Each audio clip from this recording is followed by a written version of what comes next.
Time for us to move to our first keynote speaker for the day.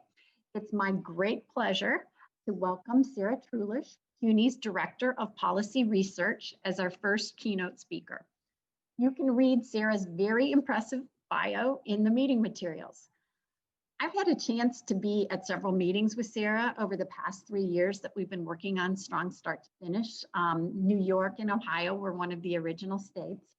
And I'm so excited that she's here today to share what's been accomplished at CUNY as they set out to comprehensively reform developmental education for their students. They've approached the issue from multiple angles, developing multiple measures for a placement strategy, revamping gateway courses, and creating low-cost pathways for students needing additional academic preparation. I'm so pleased that Sarah's here today because she brings us evidence that change can be accomplished across a very complex system. And she also brings evidence that the motivation for the change, as difficult and messy as it can seem, or as it can actually be, comes in seeing the improved outcomes for our students. So Sarah, let me turn it over to you. I'm very anxious to hear what you have to say. Thank you so much for the introduction, Stephanie. I'm so pleased to be here. I'm going to start sharing my screen because I've got a PowerPoint presentation I'd like to share with you all. And I will add one bit of introduction as we're preparing, as I'm doing that, which is that I've worked in New York City and both the K-12 level and higher education for about 15 years now, but I was born and raised in Geauga County. I took classes at Kent State University.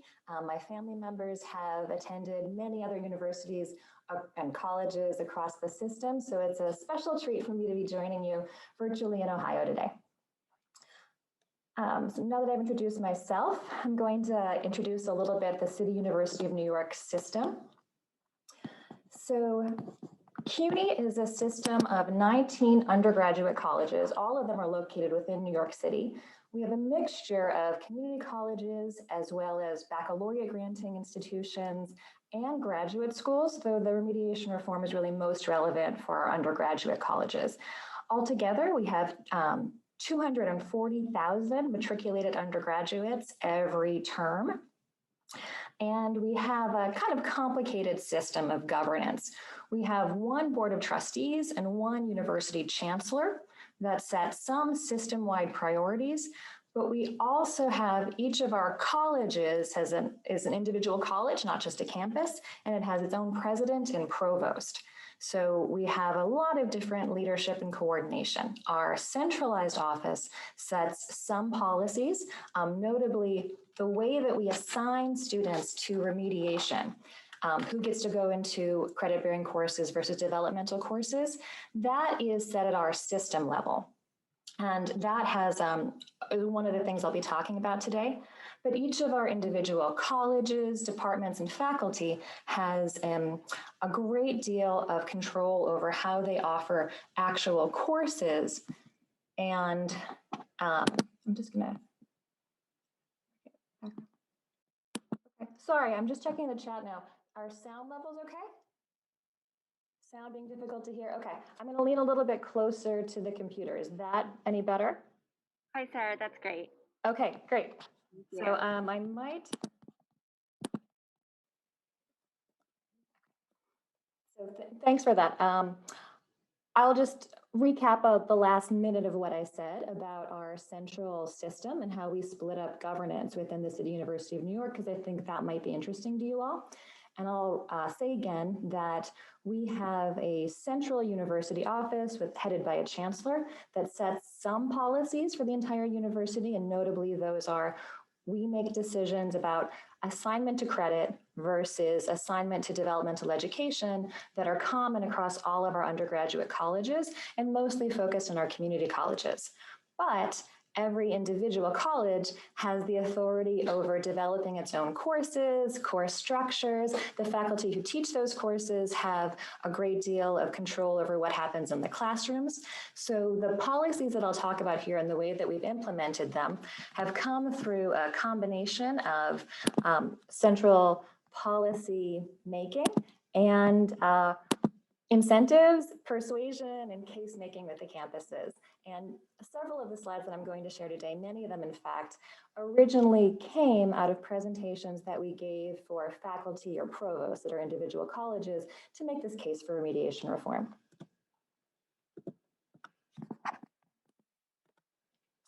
So CUNY has had a pretty long road to comprehensive developmental education reform. The approach that I'm talking about here is really something that was developed between 2016 and 2018 and that we've been implementing since. But for many years before that, in fact, really for decades, there have been attempts to improve remediation within our system. Some of those were experimental pockets of programs. Sometimes some things happened at the system level. Sometimes they were about how students were assigned to remediation. Sometimes they were about how remediation was delivered.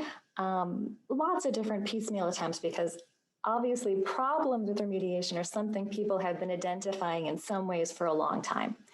But there are several factors that I think really distinguish our current approach from the ways that we've done things in the past. So those things that make our system and what we're doing now really different from what we've done in the past. One is, I think this is the most deliberate effort we've made to have a really integrated approach to both placement into developmental education and what's actually going on in those developmental education interventions. And we're also doing it at a much larger scale than we've done before. Another is that we've situated developmental education reform within a larger academic momentum and completion agenda. And that's really shaped the metrics that we're looking at and how we're thinking about success. And that different focus on metrics and different focus on success has led us to some different sense of the success of the reforms that we have. And one final thing is that we have a much richer pool of evidence to draw on to guide actions than we've really ever had before. And I think that's true of our entire field. So what I'd like to share with you today is a description of the evidence that we've drawn upon to guide our choices, and the new system that we've arrived at drawing upon this evidence. And so first, I'm going to start by talking about where our system was in 2015 when our provost launched our developmental education reform task force, and we started looking seriously at reform.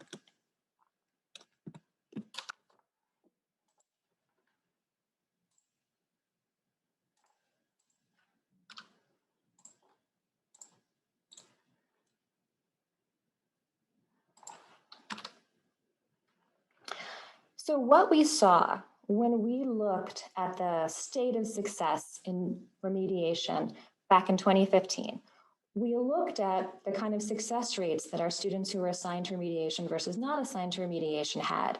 And what we found is that students who were assigned to remediation were much less likely to graduate than those not assigned. So about half as likely. One little note, I am focusing on students assigned to math remediation in this slide, and I'll be doing that for a lot of the presentation for a couple of reasons. One is many of the things I'll say about math also apply to English, so I think a lot of the points just hold, and it's not necessary to repeat them for each subject. But there are also a handful of things that are special to math that I want to make sure we really point out. And one thing that was really prominent for us is that it was much more common for our students to be assigned to remediation in math than in English or reading or writing, even though those rates were also high. So at the time that we were starting remediation, around 80% of all of our students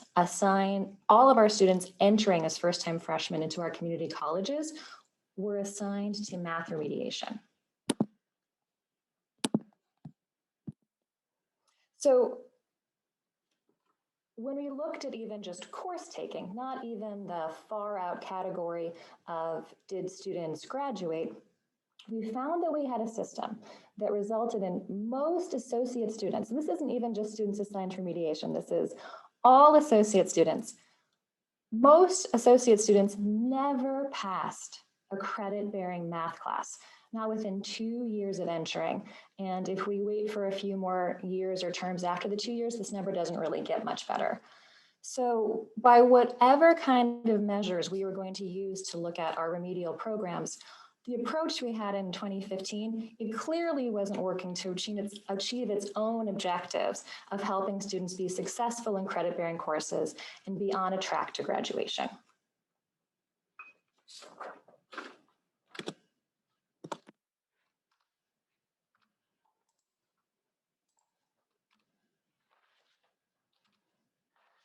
And the other thing that we found when we looked at who was assigned to remediation in our system is that our Black and Hispanic students were much more likely to be assigned to remediation than our Asian and white students were. And as we were also grappling with questions of educational equity and success for all of our students, we realized that anything ineffective in our remedial practices would have really serious consequences for our educational equity goals. So when we turned to look at what was available at the time and the literature that was just beginning to emerge about what was working and not working, and mostly not working in remedial education, we found diagnoses of a couple of specific problems. And I'll say, I think in the last 8 years or so, really since 2012, I think many of you will know the amount of research literature on this topic really exploded. The literature then led to more experimentation and more studies being done. And so there was this real virtuous circle that was created of papers coming out, people responding to the papers by trying new things, that creating evidence of what could work. So we tried to take in a lot of that national literature and reports and ideas and things they were hearing from other systems and see how many of them might apply to our system.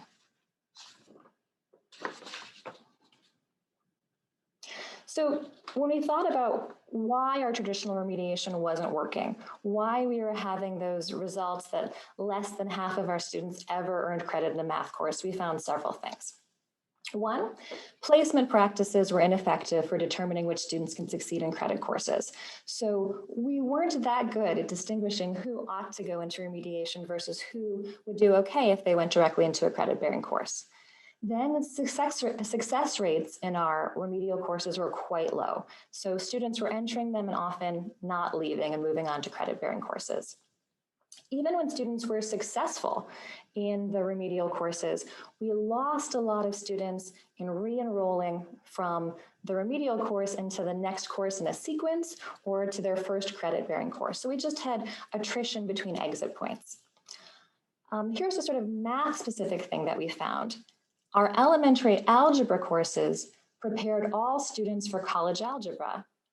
But in fact, our system didn't require all students to complete a college algebra course. Many of our students were asked to take quantitative reasoning for humanities majors or statistics courses for their social science majors. So there was a disconnect between the preparation that many students were getting in their remedial courses and the actual credit-bearing courses that they'd go on to take. So for each of these diagnosed problems, we've developed what we think of as a specific remedy. So because we had evidence that our previous placement practices were not particularly effective, we've discontinued the use of the AccuPlace or placement tests, and we've now started to place students based on a new formula that we've developed that incorporates high school grades, SAT scores if students have them, and scores from our state high school exit exams if students have them. As I said, we also found that success rates in conventional remedial courses were low and that there were too many exit points in long remedial sequences. So we've also tried to change the way that we're delivering developmental supports for students by 1, scaling up co-requisite courses, and by 2, more effectively targeting the non-course-based interventions, the workshops and pre-matriculation programs we have, so that we can serve students across a spectrum of needs with the type of supports that are best aligned to what they actually need to succeed in their credit courses. And on top of this, we tried to develop clear math pathways for the type of math that students actually require for the different majors they're going to take. So each of these specific remedies we think is worthwhile to do on its own and has good evidence behind it. we're hopeful that all of these things are especially powerful when they're done together. And we're also especially hopeful about the power of co-requisite courses as an overarching approach, because co-requisite courses, we think when they're done well, really have a chance to address all these other problems. So because co-requisite courses don't create such a large gulf between students assigned to remediation versus allowed to go directly into credit-bearing courses, they make a little bit less treacherous the miscalculation or misplacement of students into developmental education. So that addresses some of the placement concerns. Because they eliminate a potential exit point, they help address this pipeline problem of students dropping out between courses. And they replace some of those remedial courses that we've shown to be pretty ineffective for actually helping students go to the next level course or even passing the traditional remedial courses on their own. And then finally, when the co-req courses are aligned with particular majors, so when we have co-req statistics, co-req quantitative reasoning, co-req college algebra, it ensures that the support students are getting is aligned with the credit-bearing course that's most relevant for their actual course of study. So what I'm going to do now is sort of turn to some of the evidence that we looked at for each of these individual problems, and then the remedy that we developed aligned with each problem. So the first thing I'll talk about is developmental education, or the placement into developmental education. A lot of our looking at problems with placement really came out of some research from the Community College Research Center, a pair of papers, one from 2012 and one from 2014, in which Judy Scott Clayton and some of her colleagues analyzed students' placement into remedial courses and argued that sort of extrapolating from the success of students who were able to take credit-bearing courses, that many students who were placed into remedial education based on Compass placement test scores actually could have been successful in credit-bearing courses if they'd been placed by their high school grades instead. In this research paper, if any of you are familiar with it, the location of the research is anonymous. I'll say one of the locations is at CUNY. So this research was very powerful and spoke to us very directly. And she went on to estimate that nearly a quarter of the students who were assigned to remedial math could have passed a credit-bearing course, and not just passed it, but passed it with a B or better. And even higher percentages could have gotten C's or D minimum passing grades. And this research made such a splash, it led in part to ACT discontinuing the use of the Compass exam, which is the exam that was in place for when the study happened at CUNY and that we were using. So we have a new developmental education assignment scheme that does away with Compass or AccuPlacer placement tests, and instead we use information that we already collect as part of the freshman application. Namely, that's the combination of high school grades, SAT scores if students have them, and Regent scores if students have them. And I'll say, just for practical purposes, our change, which we implemented for the first time in the spring 2020 admission cycle. So we've had it on the ground for 2 full terms now, spring 2020 and fall 2020, the term that we're just in. We had many years of development before that. It was motivated both by this research into the limited predictive value of placement tests and by our practical experiences with the placement tests. So as I mentioned, when these papers came out in 2015 and Compass went off the market, Compass was the placement test that our colleges were using. So we had to scramble really quickly to transition from Compass over to AccuPlacer. Many of you might have had a similar experience. We were also at that same time dealing with the change to a new version of the SAT exams. And so we were feeling very much at the mercy of test companies and their changes to the tests. Also, the research that we did to set cut scores on the new AccuPlacer tests as we were adopting them in place of Compass just confirmed for us that they had really limited predictive value, especially relative to using high school grades. And so when we were adopting AccuPlacer, we learned that AccuPlacer was planning to change again in 2019. So we'd know we'd have to go through the entire cycle of setting a new round of placement test cut scores, getting everyone used to using them. And we thought, rather than go through that process again, we should take this time in 2019 to transition to a new system that was going to be more effective and that we felt better about. The thing we knew we really needed to do there was incorporate high school grades somewhere into this placement process. So one thing I should say is that our system has always had some version of multiple measures. For a long time, we've had benchmark scores on the SAT exams and on our state high school exit exams. And if students met either that SAT benchmark or that New York State high school exit test benchmark, they were exempt from remediation. And so it was only students who hadn't met those SAT or those state exam benchmarks who then went on to take placement tests. So what we've done here is just replace that last chance, last final step. So instead of having students take one more placement test, if they haven't met our SAT or our region exams benchmark scores, then we run them through a formula that incorporates high school grades, SAT, and their state tests, and develop sort of a predictive score of how likely they are to achieve a C or better in their first credit-bearing course. And if it's high enough, then they're assigned to the course. So that sounded fairly neat. In practice, we actually need multiple versions of these formulas because of all the different types of information that students can have. So we have one formula that is based on a high school GPA plus a state test plus an SAT score if a student has it. We have another formula if a student has a high school GPA and a New York State test, but no SAT. We have another formula if they have a high school GPA and an SAT, but no state test. Then we have a high school GPA on its own. So if a student has only a high school GPA, there's also a placement option for them. And if they have a high school equivalency exam, there's a separate placement formula for them. And at the time that we were developing all of these things, some of our applicants were still coming in with the old pre-2016 versions of the SAT and a similar pre-2016 version of our state tests. So we also had to develop formulas that took account of both of those things as well. So we really have 9 or 10 different formulas, and this is just for math. We have all of these formulas also for English. I'm going to turn now to talking more about how we use the results of this placement, but if anyone's interested in how we actually developed these formulas and the analyses that went into them, please ask me during the questions, and I'll be very happy to elaborate on that.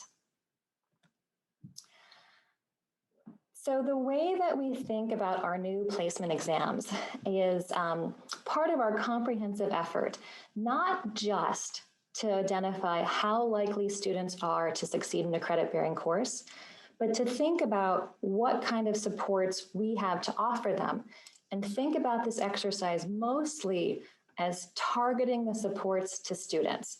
So we think it's not just enough to know that the student has a low probability of success in a credit-bearing course. The question is, what can we give them that will actually change that probability of success? So when we looked at aligning the kind of supports we had with the different evidence we had about student success, we determined that if students had about a 65% chance of succeeding in a credit-bearing course, they should go directly into that course because we didn't have any interventions that were likely to increase their probability of success beyond that point. So we started putting more students directly into credit-bearing courses. And I'll say even before we implemented our proficiency index, those no formulas that I just talked about, we had been slowly doing this by introducing extra options for students to get into credit-bearing courses, retesting, changing the cut scores on our other programs, the SAT and the state exams as well. So we've over time placed radically more students directly into credit courses. I mentioned that at 2015, about 80% of our first-time freshmen in community colleges were assigned to math remediation. That's down to about 50%, maybe a little bit below 50% now. Now, for students who were likely to benefit from some developmental support, and we've defined that here as students who have between a 40% and a 65% chance of getting a C or better in a credit course under our formulas, we'll assign them either to a co-requisite credit-bearing course that's aligned with their major, or to a type of targeted summer workshop. And I'll talk a little bit more about what those targeted summer workshops are in a few slides. And then for our least prepared students, for students who have really deep need or who are assigned to remediation in both English and in math, we have our CUNY Start program and our Math Start program. And those are really extensively developed, intensive pre-matriculation programs. CUNY Start lasts about a semester. Math Start lasts 8 weeks, has a couple of different configurations, but they give students intensive support in the subject, also with a really active and intentional approach to learning and active learning, and with additional sort of supports designed to enhance study skills and other parts of college readiness. So crucially, I think that in making these decisions about who should go into remediation and assignment to remediation, we've stopped conflating remediation and the concept of college readiness, or treating those things as interchangeable. So I've been working in high school to college transitions in New York City for about 15 years now.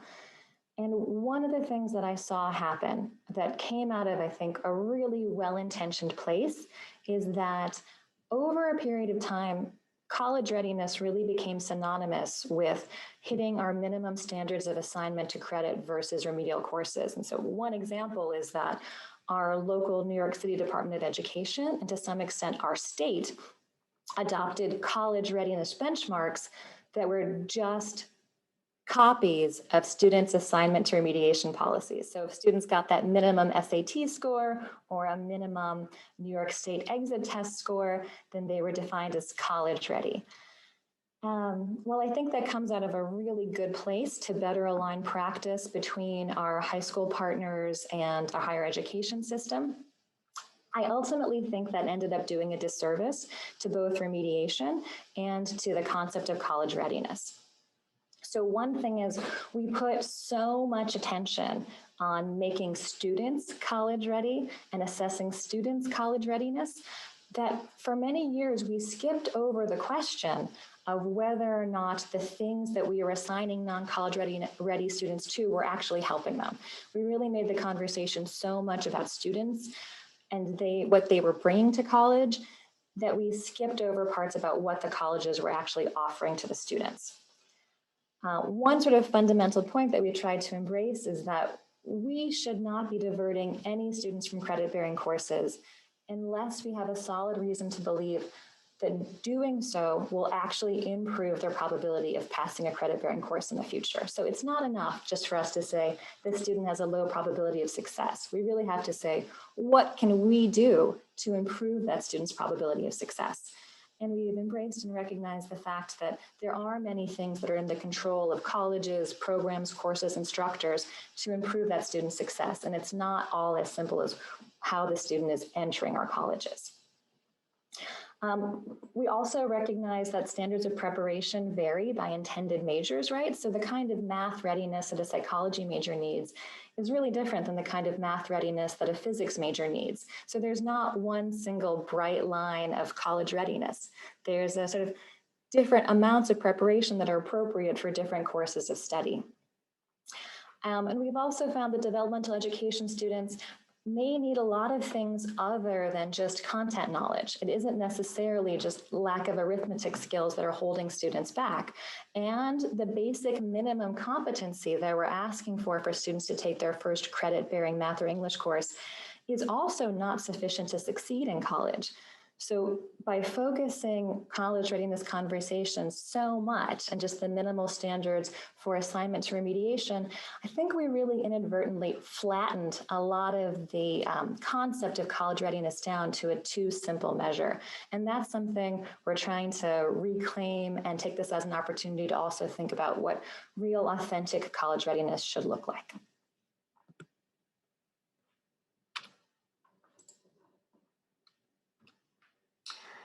So now I'm going to turn off of placement and talk to the way we've changed our delivery approaches to developmental education. And again, I'm going to quickly go through a couple of slides that demonstrate the kind of evidence that we were looking at to determine that we had a problem with the way that we were delivering developmental education. The first thing we looked at, again, here's a focus on math, is success rates in our traditional elementary algebra courses. We traditionally had 2 levels of math course, a pre-algebra arithmetic and an elementary algebra. We have a common elementary algebra final exam that all the community colleges use. This chart shows you pass rates in that final exit exam, which is sort of synonymous with course pass rates over several terms. And you can see that we had courses we were giving students where 60% of students either were withdrawing or failing the test rather than moving on. So just phenomenally low pass rates in the traditional courses that we had. We also looked at the exit points and students' movement between the different courses they were assigned to, from remediation into credit bearing, and we found that there was a lot of attrition. So strikingly to us, it was more common for students to pass elementary algebra and then just never enroll in another math course than it was to pass our elementary algebra remedial course and then struggle in the next course. So most students who actually managed to enroll in the next course did fine in it, but many students were not enrolling. And that was particularly true for our students assigned to our lower level math course. And this is very relevant because back in 2015, about 60% of our students assigned to math remediation were assigned to the pre-algebra course. So they were expected to take and pass 2 entire semesters of non-credit remedial courses before enrolling in a credit-bearing course. And as you can see from the chart at the bottom, that very rarely happened. We also looked at sort of the mounting evidence from research that was done across the country that remedial courses did not appear to improve students' outcomes in the long term. So the chart on the screen here is an excerpt from a research brief by the Community College Research Center where they summarized results from several studies about the impacts of students who were assigned to remediation mostly this is by comparing the results of students who are just on the dividing line of assigned to remediation versus just below the dividing line of assigned to remediation. And you can see that the majority of what they find is no impact, no benefit to the student of being assigned to remediation, and in many cases, negative impacts. And I've highlighted one particular row of this chart that says LUCCS, that stands for Large Urban Community College System, which is the way the system is identified in the paper. I can tell you confidentially that system is actually the CUNY system, and that this is a study that, unlike many of the others, actually found negative impacts on ever passing a college level math course and the grades that students received in college level math courses for students who were assigned to remediation versus not assigned to remediation.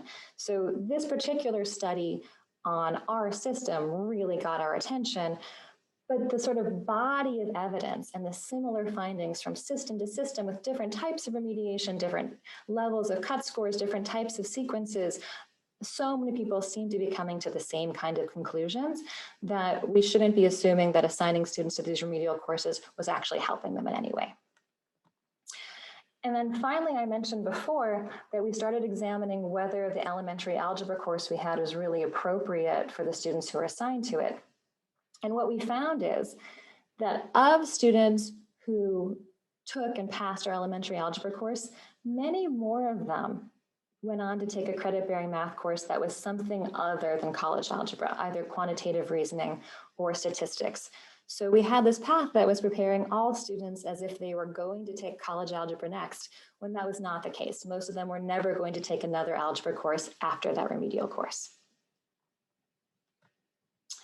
So what we've started to do is align our offerings instead of those traditional elementary algebra courses with their weak outcomes, their many exit points in the system, their misalignment with students' majors, with a system of different types of supports, different levels of supports, and co-requisite courses. So before I talk more about the co-requisite courses, I want to talk about the other types of supports we have for students. I mentioned these a bit earlier when I showed you the slide and the table that had the different types of supports that students at different levels of predicted success in credit-bearing courses were assigned to. So for our students who need something really intensive, we have our CUNY Start and our Math Start programs. Those are, for CUNY Start, a semester-long, really intensive 25-hour-a-week program that is extremely low cost to students. It's about $75 for an entire semester.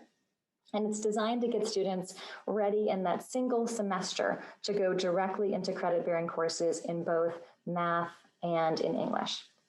We also have a Math Start, which is a targeted version just for students who only need remediation or developmental support in math. That's also very intense, and it's designed in many cases for students who would have been assigned to our lower level pre-algebra course.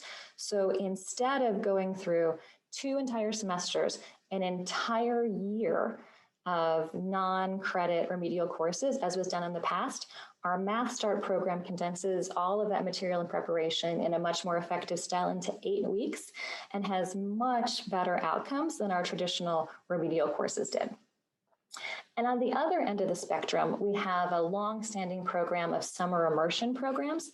So these are a variety of non-credit remedial workshops that are subsidized by the university that students can take for free over the summer. This has always been a sort of alternative to taking remedial courses, the idea that some students, especially if they only had one type of course they needed to take, could take it during the summer and then start their first freshman fall semester ready to take all credit-bearing courses.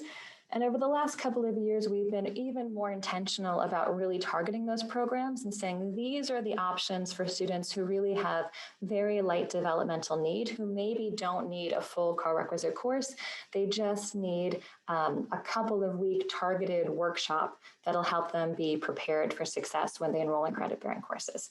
So we're really trying to acknowledge that remedial and developmental needs is the term we now prefer. It's not a single bright line, and there's some students who are above it and they're going to be fine in credit courses, and some students are below it and they need an entire semester of interventions. Really, there's a continuum of the type of support that students need, and we should have supports that are available all along that continuum, and our job is to help guide students to the supports that are going to be most effective for what they particularly need. I mentioned some of the success of our CUNY Start program.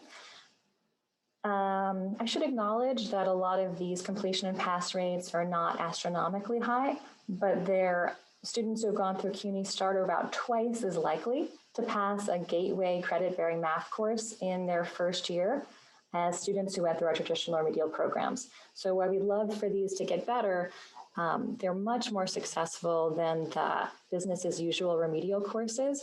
And it's worthwhile to remember that these are programs targeted at students who are our very greatest need for additional supports, and we've identified as being least likely to succeed directly in credit-bearing courses.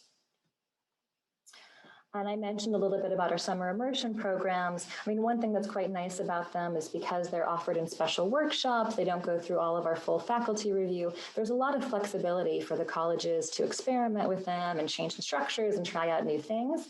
So a lot of the versions that we're seeing now are really short targeted workshops that are specifically assigned for students who are assigned to take some elementary algebra, but very, very close to being able to go directly into a credit-bearing course. So we've got a lot of like 2-week summer workshops just before the start of the school year to just prepare students to do well once they get a chance to do those credit-bearing courses.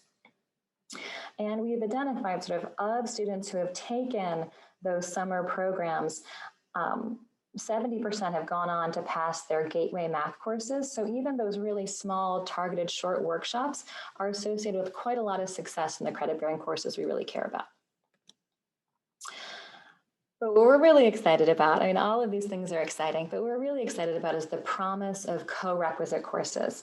And we have really remarkable evidence about the promise of co-requisite courses and what they can do for students.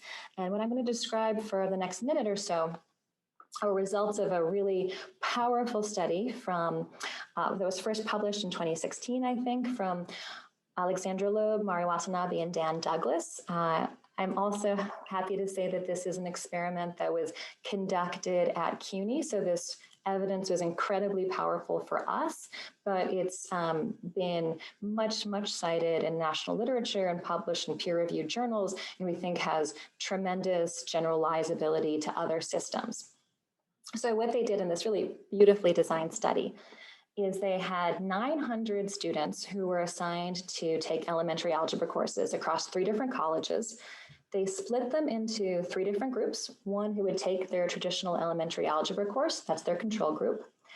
Another group that would take elementary algebra plus an extra weekly workshop, so even more developmental time than was traditional.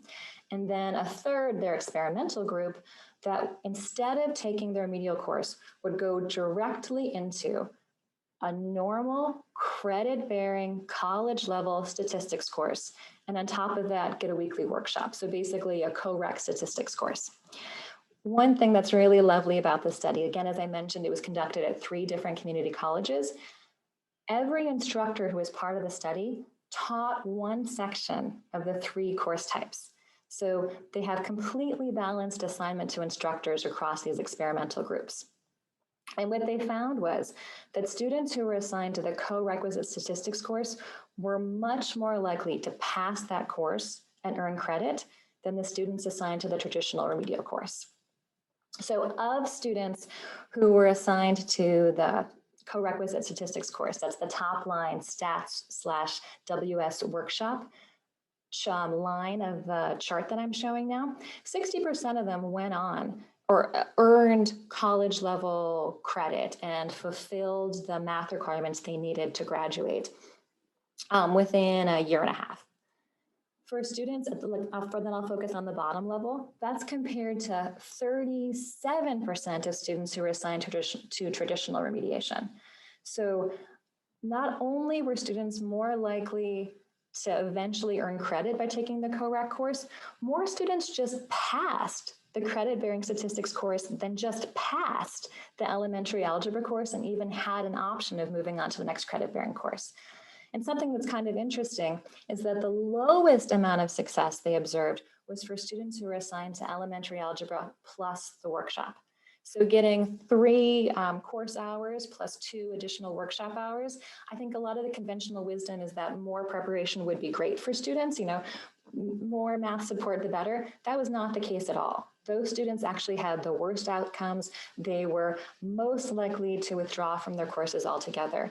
And that's part of the evidence we look at about why we think assigning students to the minimum effective dose of support is so important.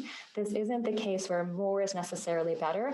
More assignment to non-credit courses can really be quite discouraging for students. So on top of this research, these sort of basic findings about course passing, the even more exciting, to my perspective, findings that when they tracked students for 3 years after this initial assignment, the students who were assigned to take the co-req statistics course graduated at much higher levels, so 8 percentage points higher. The students in the co-req statistics course had over a 25% 3-year graduation rate for community colleges compared to just 17% for students who took the traditional remedial course. And again, remember, this is a randomized assignment study, so these students are completely identical in every other way. The only change in anything about the student composition or the supports they got is some students, the students in the bar on the right-hand side, got to take a credit-bearing statistics course instead of taking traditional remedial course. So this is just an incredibly powerful and exciting finding that really galvanized a lot of our energy. I'm going to move away from evidence from that Logan Watanabe published study for just a second and talk about our institutional research about co-requisite courses. I think one of the big questions that as we were moving to co-recs, people said, yeah, there's great evidence for some students, but surely that isn't the right solution for everybody. Some students still really need entire semesters or 2 semesters of support because they're so weak, right? Our evidence is that when we look across preparation for students at all levels of preparation seem to do better in our co-requisite courses than in traditional courses. They're more likely to eventually earn credit if we let them go directly into co-req courses rather than starting in traditional non-credit remedial standalone courses. That's true for students who had A and B averages in their high school math and just did poorly on our placement tests. That's also true for students who had Ds in their high school math preparation. And the research study that I was referring to had a very similar finding to this, but instead of dividing students by their high school grades, they divided them by their placement test scores. And again, they found that across the board, the co-req courses have better results than the traditional remedial courses. So now I'll just sort of finish up by talking about what we've seen as changes in our system level metrics over the last several years. One thing I want to stress is that many of the things that I talked about as our ideal versions are just beginning to be implemented. So our proficiency index was just in place for the first time in spring 2020. Spring 2020, I think as everyone will know, was a very odd time to have introduced a new intervention because we also had to contend with all of the effects of the pandemic and the shutdown and a rapid switch to remote instruction. So far, our course outcomes for math are very strong. It looks like students had higher success rates in math than they did the year before. They're a little bit lower in English, but we're still sort of working to identify what that means in the COVID condition. One really unexpected, unanticipated benefit of our assignment to remediation practice, our new proficiency indexes, has been that they've been much more robust to our remote learning. So I don't know about all of you, but we went to emergency remote instruction in spring. We're still in predominantly remote instruction for our fall term. One unanticipated advantage, I wish I could have said that I had the sort of foresight to put this in place, is that it's been great to not have to bring any students to our campuses for in-person testing, as we used to have to do. We used to bring 20,000 freshmen a year onto campuses to take placement tests. We didn't have to do any of that because our proficiency indexes just run with information that's already collected electronically on student applications. So that has worked very well under these pandemic conditions. But that's just newly implemented. A lot of our course campuses are just beginning to really scale up co-requisite courses. Their work so far has been mostly small, kind of pilot groups with the exception of a few campuses. Nonetheless, after all that hedging though, over the last 10 years, we've seen the percentages of our freshmen who pass a gateway math course in their first year go up by 10%, from around 33% to 43%. So we think that's real change. We're encouraged that there's a strong upward trajectory. And again, this is just sort of small experimental versions of a lot of the changes that we're pushing. We think when these things are fully at scale, we're going to see much stronger growth. And part of the reason I think that's the case is that when we look at results for individual colleges, we see some really remarkable differences in trajectories. So I'll just say these are system averages. This is an average for all of our freshmen across all of our community colleges. And this chart is showing results in the percentage of freshmen who pass a gateway math course by individual college. And what you can see is some individual colleges have had much sharper trajectories of success and change than others. And there's just incredible variety and difference between the trajectories that different colleges have been on.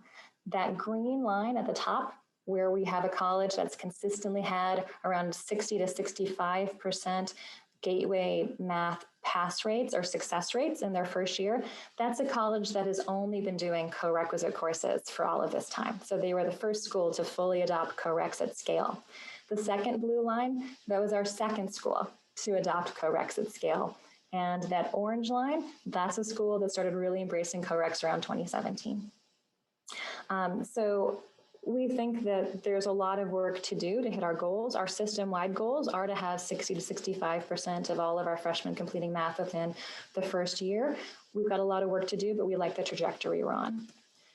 So just sort of to finish up, we feel that the evidence has been mounting, and it's really clear now that there's more effective ways to deliver support to students than traditional remedial courses, and that we tried to tackle this challenge of remediation reform by really taking a critical look at our existing practices and the outcomes we were actually having from them, questioning some assumptions that had gone unquestioned for a long time, really trying to learn from research and experiences in other systems, and then trying many of these targeted improvements that exist within one single comprehensive framework that all works together, ideally.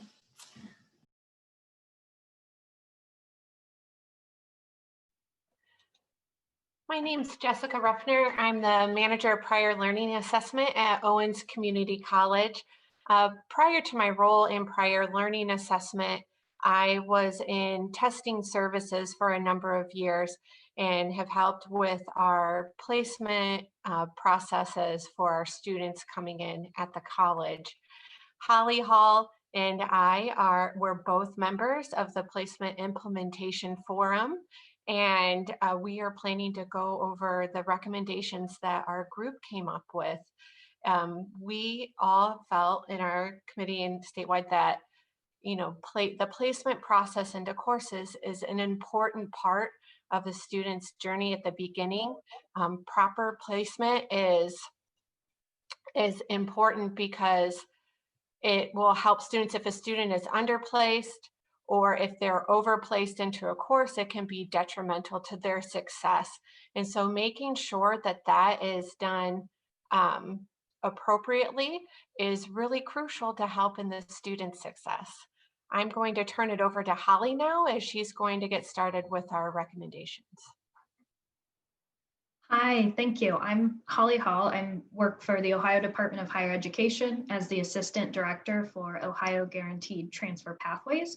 However, when Ohio Strong Start to Finish first started, I was working at Belmont College as the Director of Student Retention, and that was how I got into the placement forum.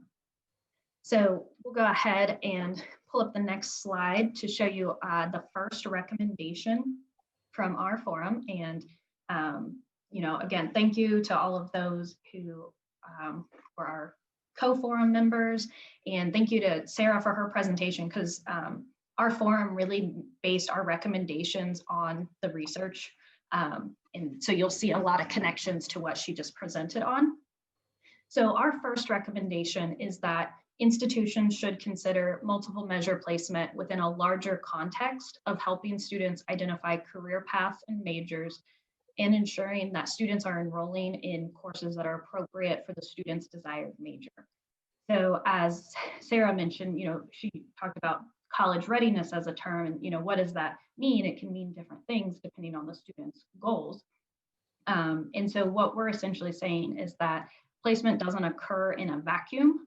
So upfront career exploration and advising are really important in conjunction with other work like the Ohio Mathematics Initiative to make sure students are being placed into an appropriate math pathway. And I'll just keep moving along, and that brings us to our second recommendation. The forum acknowledged that there are challenges in implementing multiple measures and in bringing it to scale. So our second recommendation is that the Ohio Department of Education adopt a uniform electronic transcript for high school students within the state. The transcript should be compatible with college and university information systems. So This might sound familiar if you were listening in yesterday. I know the advising forum had a similar recommendation, and this is all interconnected. So there's going to be, we recognize there would be a lot of difficulty. You saw Sarah's formulas that they have for placing students. And when this transcript, the high school GPA and course grades aren't easily accessible, that makes that really hard for advisors to easily place students, or for the information systems to run those formulas, or to assess how the placement is, if it's effective. So that I'll turn it over to Jess for our third recommendation. All right, so the third recommendation that we have is that we recommend that the institutional research offices of each college and university examine the effectiveness of the placement process at least every 2 years.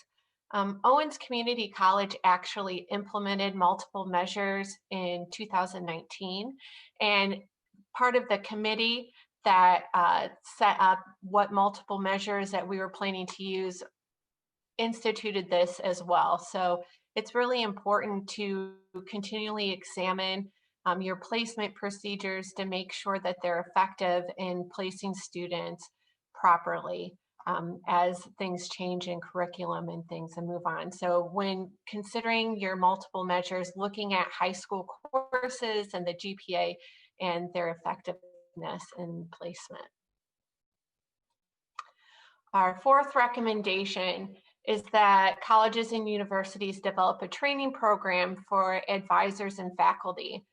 This is really crucial because students are meeting with their advisors to choose their courses for the semester. And so it's important for them, for advisors and other staff who are helping students place into their courses, to understand the placement process, how the courses will impact the student to be able to complete in terms of gateway courses, career pathways.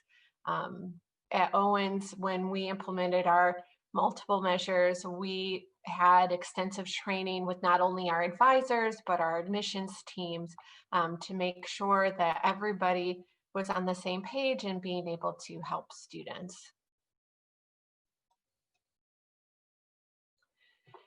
And our fifth recommendation is that colleges and universities develop a strategy to inform students on the importance of proper course placement. So this is crucial because some students, when they're beginning the admissions process of coming into a school, may not understand how important that is. So doing things with outreach in the admissions letter, or some outreach and communications about preparing if you're doing a placement test. I know some institutions have their own courses or prep courses to help students. At Owens, we use AccuPlacer as our placement test, and so we have information about their free study app to help them prepare and really try to get the word out to students that it is really important to help them to be prepared, and how placement can help them to complete their program more quickly. So that brings us to our sixth recommendation. We just have two more to wrap up with really quick, which is that colleges and universities should sponsor regular informal meetings between advisors and regional high school counselors. These meetings should review curricular pathways, institutional placement policies, and expectations for students, and facilitate continuing conversations between high school counselors and college and university advising staff. And then I'll go ahead and do number 7 as well, because they're kind of connected. So recommendation 7 is that colleges and universities sponsor regular informal meetings between mathematics and English faculty with regional high school faculty to ensure that college entry expectations are understood by the high school faculty. So both of these recommendations really just speak to the importance of communication between those two groups. I know sometimes I had felt out of touch with secondary education and what was going on there. So, as advisors, to be connected to the high school counselors, and then those counselors can really help prepare those students and know what to expect.